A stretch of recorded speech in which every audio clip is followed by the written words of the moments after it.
네, 마지막 수요 예배 설교를 하고 있습니다. 그래서 어떤 말씀을 같이 전할까 많은 고민을 하다가 언젠가 작년이죠. 하나님께서 저에게 숙제를 주셨어요. 시험지를 주셨습니다. 그때 출제에 문제가 있었는데 수요 저녁 기도회를 살려봐라.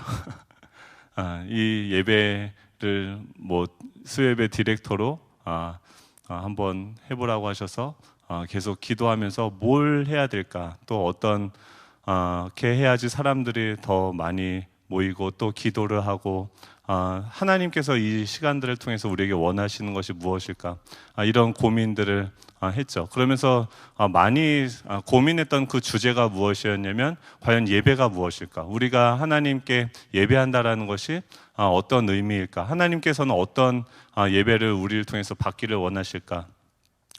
그런 질문들이 계속 제 안에 있었고, 그것을 답을 찾아가는 과정 가운데 있었던 것 같습니다. 예배가 무엇일까요? 예배가 무엇일까요?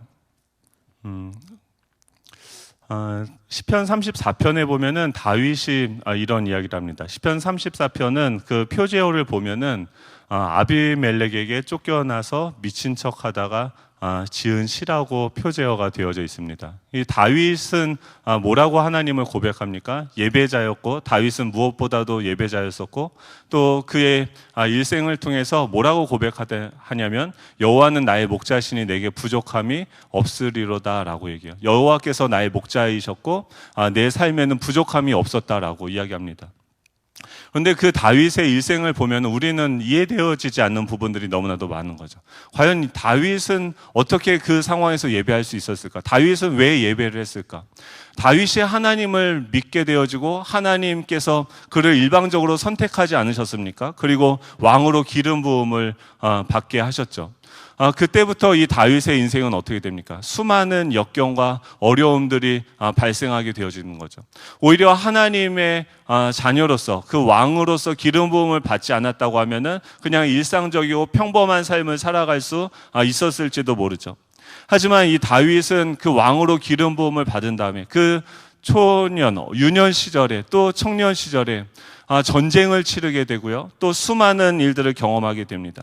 결국 나중에는 어떻게 됩니까? 내적으로는 그런 여러 가지 갈등이 있을 거고, 또 외적으로는 그 사울 왕의 목숨을 빼앗아 가려는 그런 위협들에 항상 노출이 되어지게 되죠.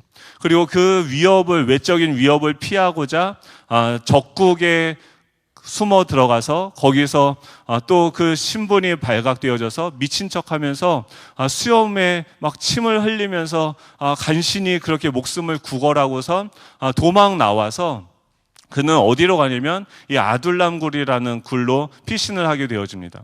이 아둘람굴은 어떤 사람들이 있었냐면 갈 데가 없는 사람들, 더 이상 애통한 사람들, 더 이상 갈 곳이 없는 그런 사람들이 도망가서 피신해 있는 곳이 이 아둘람굴이었는데, 이 여러분들이 만약에 이런 상황이에요. 내 모든 것들 다 빼앗기고 또 죽음의 위협 앞에 놓여져 있고, 지금 자신의 나라의 왕이 자기를 죽이려고 하는 상황이고, 적국으로 피했는데 거기서도 발각이 돼서 더 이상 갈 곳이 없는 그런 상황인 거죠.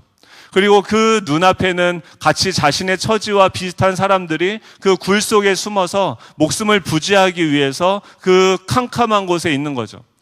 그곳에 하나님을 믿는 것 때문에, 예수님께 선택을 받았다는 그 이유로 그런 상황에 빠지게 된다고 하면, 여러분들은 어떤 마음이고 어떤 심정이고 그곳에 가서 어떤 이야기를 하시겠습니까? 난 억울해 죽을 것 같아요. 난 너무 힘들어요. 나 이러다가 정말 하나님이 왜 이러는지 모르겠어요 라고 이야기해도 충분한 그 상황에서 이 다윗은 무엇이라고 얘기하냐면, 여호와의 선하심을 맛보아 알지어다, 그에게 피하는 자는 복이 있도다 라고 이야기하는 거죠. 자신의 그 고난이라는 그 강대상 앞에서 똑같은 처지에 있는 사람들한테 무엇이라고 얘기하냐면, 여호와의 선하심을 맛보아 알지어다 라고 이야기하고 있다는 거죠. 하나님의 선하심을 맛보아 아는 인생. 지금 이 다윗은요, 자신이 경험한 그 상황을 무엇으로 인식하고 있냐면, 하나님이 자신에게 밥상을 차려준 거라고 생각을 하는 거예요.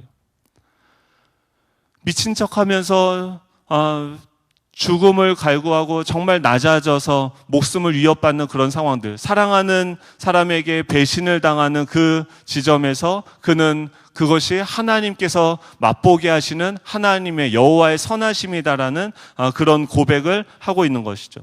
이것을 통해서 이 다윗의 인생관을 우리는 볼 수 있습니다. 결과론이 아닌 거죠. 성공 지향적인 것이 아니죠. 만약에 이런 것을 예수님 믿으면 뭐가 좋습니까? 우리의 일생은요, 우리가 지금 비참하고 어려운 상황에서 예수님을 믿으면 어떤 미래가 우리에게 더 좋은 것이 뭐가 있을까요?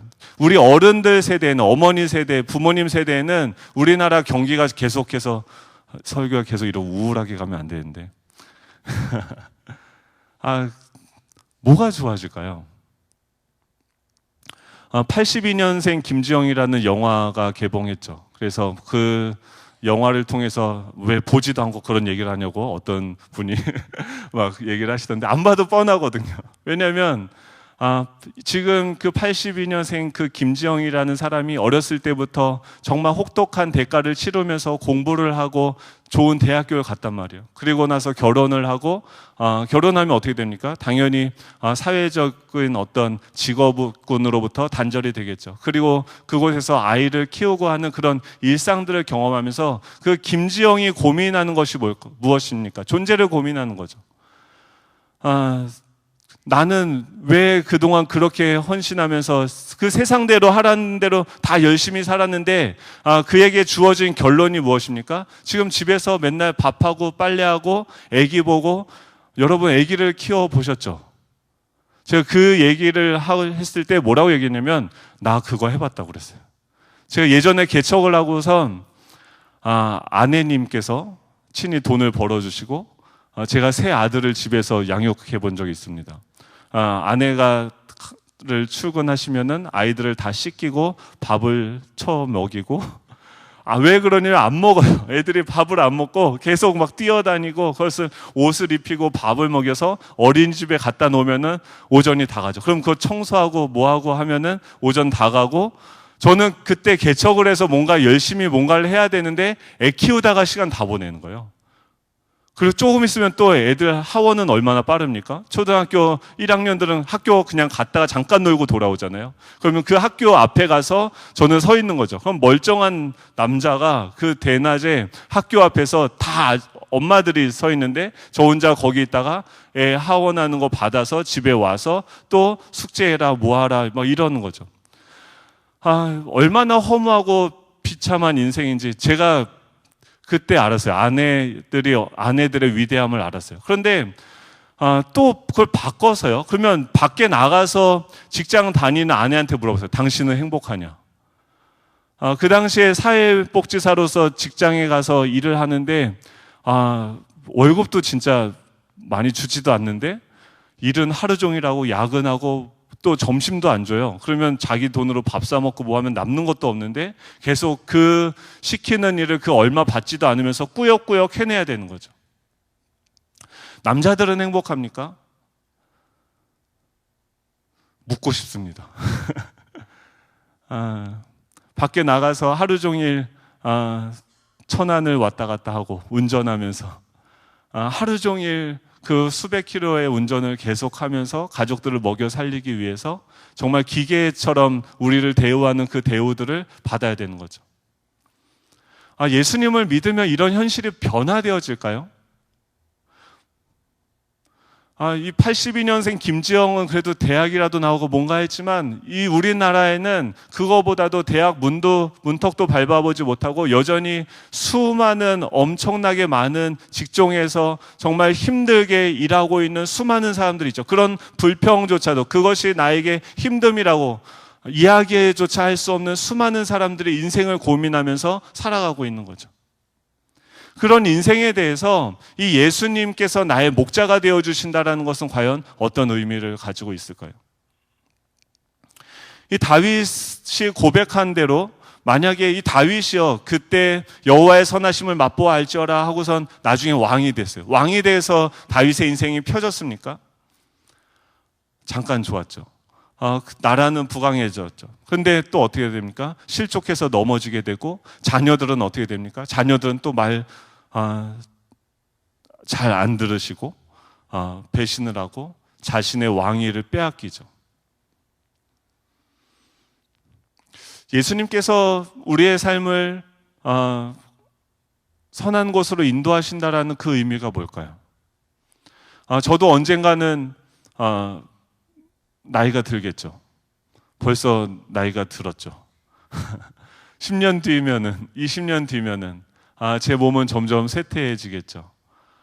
그리고 20년 뒤에는 제가 어떤 정도의 체력을 가지고 어떤 기력을 가지고 살아가고 있을지 잘 모르겠지만, 노인이 되었을 때 제가 가끔 마태 목사님 땜빵으로 요양원 가서 설교를 하는데, 거기 가면은 그분들한테 어떤 설교를 해야 됩니까?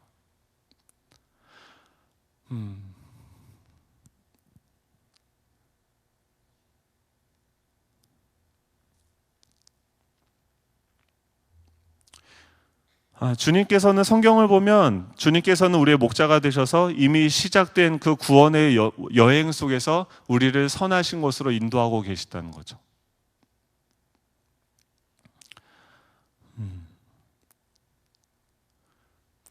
맨날 시험지 주세요. 문제를 주세요.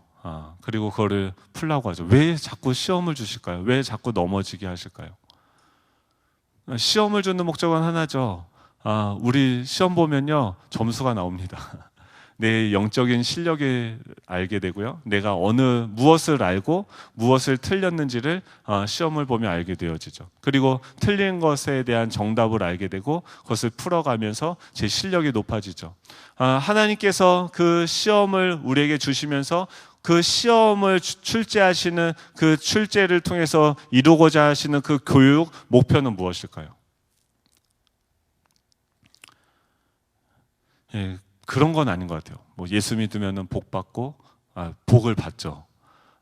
근데 그 복이 세상 사람들이 이야기하듯이 어떤 반전이 있고, 이렇게 이야기하면 너무 우울하죠. 왜냐면은 제가 이제 가야 되는 그 정황교회는 그 목사님이 이제 은퇴하시잖아요. 은퇴하시고 그분을 떠나보내야 되는데 그 뒷모습이 자꾸 보여요. 그 목사님께서 20년이 넘게 한 교회를 목회하셨는데 열매가 없었고, 열매가 없었을까요? 그러면 그분은 하나님의 선하심이 그의 인생을 인도하신 걸까요?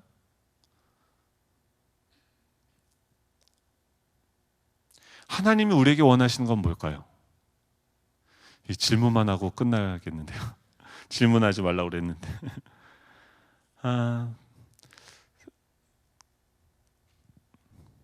답은 그거더라고요. 하나님은 우리에게 원하시는 것은 예배받기 원하세요. 예배는 무엇이냐면 우리가 처해 있는 그 상황이 어떤 상황이든지 간에 이미 다 하나님 거예요. 우리가 뭘 하나님한테 드릴 수가 있나 제가 생각을 해봤어요. 없어요. 다 이미 주님 거예요. 제 인생도 주님 거고 저의 이 모든 것들도 다 주님 거예요. 그걸 통해서 주님이 감동을 받으시지 않죠.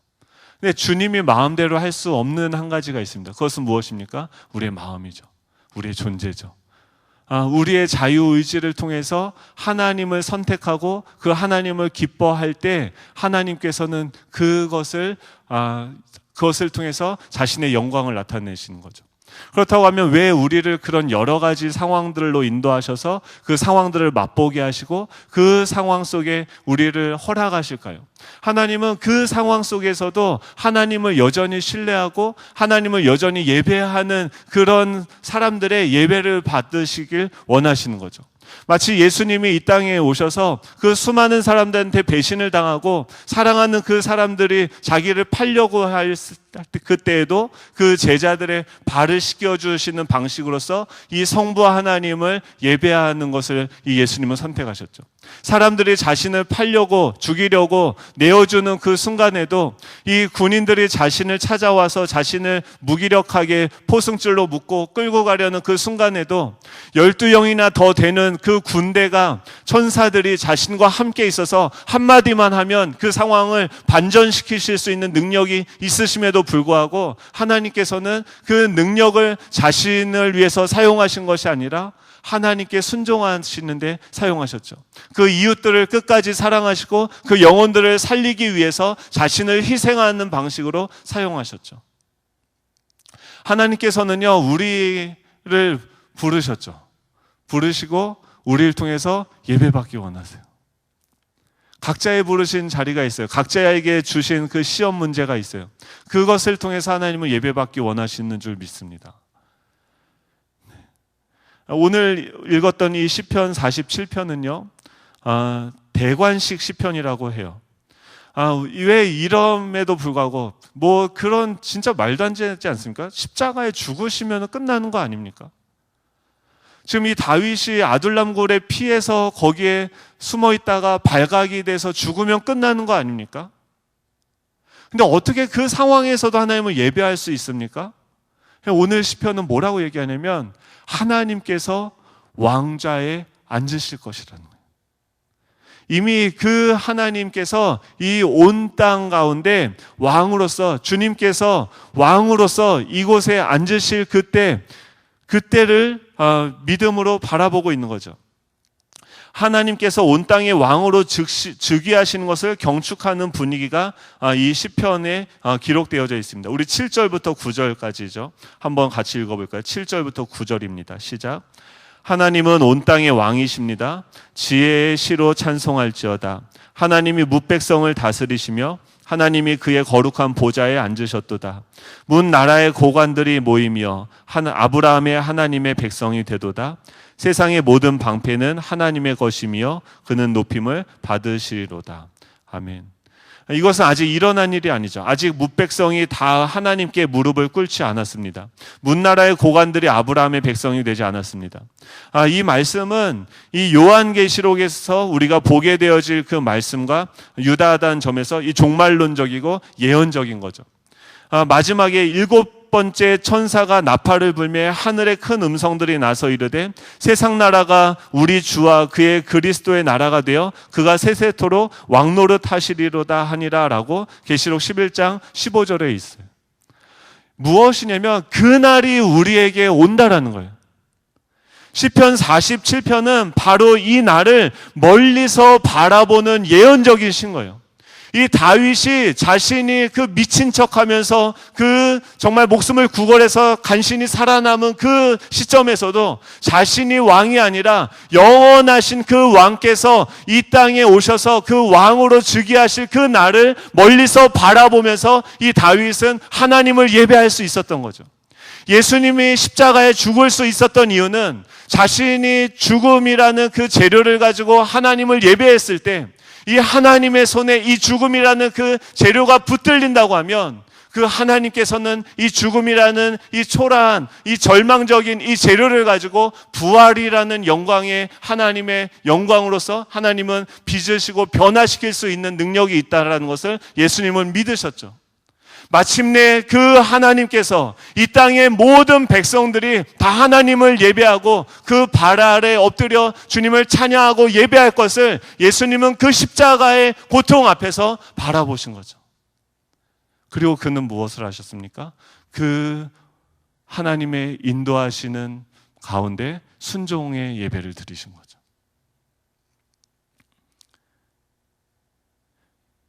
그날이 온다는 거예요. 시편 47편에 읽을 때 우리는 이미 온 땅의 왕이신 하나님께서 온 땅의 왕으로 인정되실 날이 올 것을 바라보면서 그 왕께 열정과 마음을 다해 찬송을 올려드리는 거죠. 제가 결론을 그러니까 여기서 저희들이 일주일간의 자신의 삶을 살아내다가 이곳에 와서 우리가 드리는 예배는 무엇입니까? 바로 이것을 예배하는 거죠. 마침내 예수 그리스도로 말미암아 완성될 하나님의 나라를 이곳에서 바라보는 거예요. 우리의 소망은요, 예수 그리스도밖에 없습니다. 그날이 오는 거예요. 그날이 지금 우리에게 다가오고 있습니다. 그렇다고 하면 그 날의 우리의 삶 전체는 다시 재조명을 받게 되어지는 거죠. 이 땅에서 아무도 알아주지 않고 그 가족을 부양하기 위해서 묵묵히 흘려야 됐던 그 피와 땀과 그 억울한 상황에서 그 허무함에 굴복할 수밖에 없었던 우리의 인생들이 그곳에서 수많은 유혹 가운데 쉬운 길이 있고 넓은 길이 있음에도 불구하고 예수 그리스도를 선택하고 그분을 찬양했던 우리의 선택들이 그날에 하나님께서 영광스럽게 높여주시고 그것을 통해서 우리의 상급을 우리에게 하나님께서 착하되 충성된 종아 내가 너의 그 수고와 기쁨을 아노라 라고 받으실 그날의 그 기쁨 영광이 우리에게 남아있다는 거죠. 별로 안 기쁘십니까? 우리의 영은 지금도요 그것을 바라보고 있다는 거예요. 이곳에서 우리가 정말로 구원을 얻을 수 있는 그 능력은 어디서 나옵니까? 그 왕이신 주님을 찬양하는 데서 나오는 거예요. 어떻게 찬양합니까? 1절이죠. 너희 만민들아 손바닥을 치고 즐거운 소리로 하나님께 외칠지어다 라고 이야기합니다. 너희 만민들아 라고 이야기해요. 만민들은 누굽니까? 이 하나님의 왕권이 미치는 곳이 온 세상인 거죠. 이미 하나님은요 만민의 왕이십니다. 믿는 자나 믿지 않는 자나 그 모든 곳에서 왕이신 것이죠. 너희 만민들아 손바닥을 치고 즐거운 소리로 하나님께 외칠지어다 라고 이야기하면서 이 시편의 분위기를 한번 보십시오. 손뼉을 치고 즐거운 소리로 하나님께 외치라고 이야기하는데 이 외치는 말은요 함성을 지르라는 거예요. 그 당시에 이 종종 전쟁에서 사기를 돋구고 승기를 잡기 위해서 군사들이 지르는 그 함성을 의미합니다. 우리가 경기장 축구 경기를 볼 때 막 사람들이 와 여기서부터 막 쫙 긁고 가면서 와 막 이러는 우리 그렇게 한번 예배해 볼까요? 막 여기 와서 찬양 인도자가 여기 끝에서부터 막 하면서 가는 거예요. 그러면은 집에서 맨날 빨래하고 힘들고 뭐 아침에 소 나물 주고 뭐하고 하다가 여기 와가지고 그 주님을 바라보면서 와 손바닥을 치는 거죠. 이건 오순절에서만 하는 거 아닙니까? 우리 분에게는 너무 익숙하지 않은 거죠. 막 여기서 목사가 막 찬양하고 막 뛰어요. 와, 저분 왜 저러시지? 오늘 설교는 녹화에 못 올라갈 것 같죠. 어차피 그랬어요. 본문 1절은요 그런 분위기를 보여줍니다. 이 여호와께서 만민을 우리에게 나라들을 우리 발 아래 복종하게 하신다라고 해요. 모든 만민을요 그날에는 모든 만민을 그 발 아래 복종하게 하신다라고 해요. 이거를 예전에는 잘못 이해해서 십자군 전쟁을 치르고 이렇게 하셨는데 주님은 어떤 방식으로 그 모든 만민을 그 발 아래 복종하게 하십니까? 그들을 위해서 자신이 십자가에 죽으시는 거죠. 그들을 위해서 그들의 발을 씻겨주시는 거죠. 그들을 사랑하고 끝까지 신뢰해주는 방식으로 그들을 그 발 아래 자신의 의지를 들여서 하나님의 그 사랑에 굴복하게 만드는 거죠. 그것이 완성되어질 날이 있다는 거예요. 우리 집에 있는, 우리 가정에 있는, 우리 직장에 있는 그 사람들을 위해서 우리가 이야기하는 거예요. 만민들아, 이 하나님을 소리치고 찬양하며 손뼉을 치며 찬양할지어다. 모든 만민들이 그 하나님의 발 아래 무릎 꿇게 되어질 거야. 우리는 그것이 실질적으로 보여주는 거죠. 나한테 그렇게 갑질을 하는 그 사장님도 지금 모르는 거예요. 그 기업이 누구 건지 모르고 그렇게 자신의 것이냐 지금 그렇게 날뛰고 있는데 그를 위해서 오히려 중보하고 기도할 수 있는 그 자유가 우리에게 있는 거죠. 능력이 우리에게 있는 거죠. 8절 9절에 보면 하나님이 뭇백성을 다스리시며 하나님이 그 거룩한 보좌에 앉으셨도다. 문 나라의 고관들이 모이며 아브라함의 하나님의 백성이 되도다. 세상 모든 방패는 하나님의 것이요 그는 높임을 받으시리로다. 앞으로 찬양할 때요, 기도할 때, 예배할 때 이 예언적 예배를 드렸으면 좋겠어요. 여러분들의 인생의 그 종착점이 어디 있습니까? 우리 인생의 종착점이 어디 있습니까? 지금 주님은 어떻게 우리를 어느 곳으로 인도하고 계십니까? 그 만민들이 그 발 아래 엎드려서 하나님을 찬양하는 그 찬양의 자리로 우리를 초대하시는 거예요. 그것이 보인다고 하면 지금 내 삶에 주어진 그 고난과 그 고통의 순간이 우리의 가장 높은 영광스러운 그 찬양을 드릴 수 있는 그곳이 되어지는 거죠. 우리 삶의 성취와 성공과 이 찬란함과 이 무사람들이 인정해 줄 만한 삶의 업적 때문이 아니라 하나님께서 우리를 인도하신 그 삶의 고난과 눈물로 점철된 그 인생이 있는데 그 인생을 그리스도 예수 안에서 끝까지 경주한 자, 그 자의 생애를 붙잡아서 하나님께서는 가장 큰 영광을 받으시는 거죠. 존 파이퍼 목사님은 이렇게 하나님을 기뻐하라는 책에서 이렇게 이야기합니다. 우리가 하나님 그분을 가장 만족해 할 때 하나님 그분이 우리 안에서 가장 큰 영광을 받으십니다. 하나님이 언제 영광을 받으십니까? 우리가 세상에서 성공하고 어떤 것을 성취하고 어떤 것 업적들을 이루어서 사람들이 부러워하는을 통해서 하나님이 영광을 받는 게 아닙니다. 하나님은 언제 영광을 받으십니까? 우리가 하나님 그분을 가장 만족해 할 때, 하나님 그분이 우리 안에서 가장 큰 영광을 받으시는 줄 믿으시기 바랍니다. 재미없나요? 네, 하나님을 기뻐하는 것이 우리의 힘입니다. 네, 하나님을 기뻐하는 것이 진정한 예배입니다. 그 주님을 기뻐할 때, 주님을 만족해 할 때 그곳이 우리의 예배의 장소고 그곳에 하나님의 나라가 임하는 줄로 믿습니다. 우리 찬양하고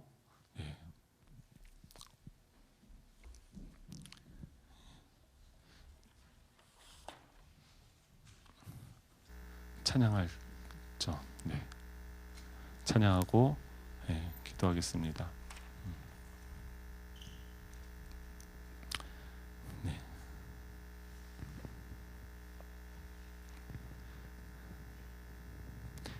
우리 고개 들어 주를 맞이해 고전적인 찬양인데요. 우리 찬양하면서 우리 마음의 그 고개를 들었으면 좋겠어요.